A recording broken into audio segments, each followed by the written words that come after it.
আওয়ামী লীগের কার্যক্রম নিষিদ্ধ, আপনি কেন আসছেন তাহলে?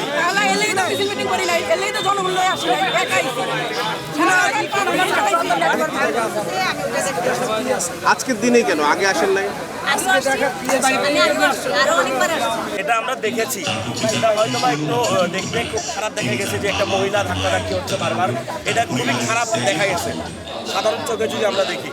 কিন্তু যদি আপনি অন্যভাবে দেখেন যে আওয়ামী লীগের যে দোষর, উনি ওনার চোখে আওয়ামী লীগ কোনো দোষই করে নাই ওনার ধারাভাষ্য মতে। আমরা এখানে আসার পর উনি প্রথম ওখানে গেছে, ওই গেট দিয়ে ঢুকতে চাইছে, তখন হচ্ছে ওনাকে বারবার বাধা দেওয়া হয়েছে পুলিশ সদস্যরা। এবং আমরা বারবার বলেছি যে আজকের দিনটা অন্তত এখান দিয়ে যাওয়া যাবে না, আপনারা একটু চলে যান, যেহেতু এখানকার পরিস্থিতি খারাপ। উনি হচ্ছে বারবার ওনার কথা মতে খুব খাওয়ামি করতেছে এক প্রকার, উনি যাবেই, উনি বলতেছে আমি ফুল দিবই। এখন যে দেশের অবস্থা, আপনি এখন ফুল না দিলে কী হয়েছে? এখন ফুল দিলে কি শেখ মুজিবুর রহমান কি এক জায়গাতে আরেক জায়গায় চলে যাবে? ওনার কিছু কথা যেটা আছে সেটাই হইতেছে, সমস্যার সমাধান হবে না। উনি যা কর্ম করে রেখেছে কর্ম করতেছে, জানেন সে কী করতেছে। যদি আপনি ফুল দেওয়ার জন্য আসেন, ফুল দিলে কি উনি সব সমস্যার সমাধান হয়ে যাবে? উনি বলতেছে যে আমি ফুল দিব, ফুল না দেবো।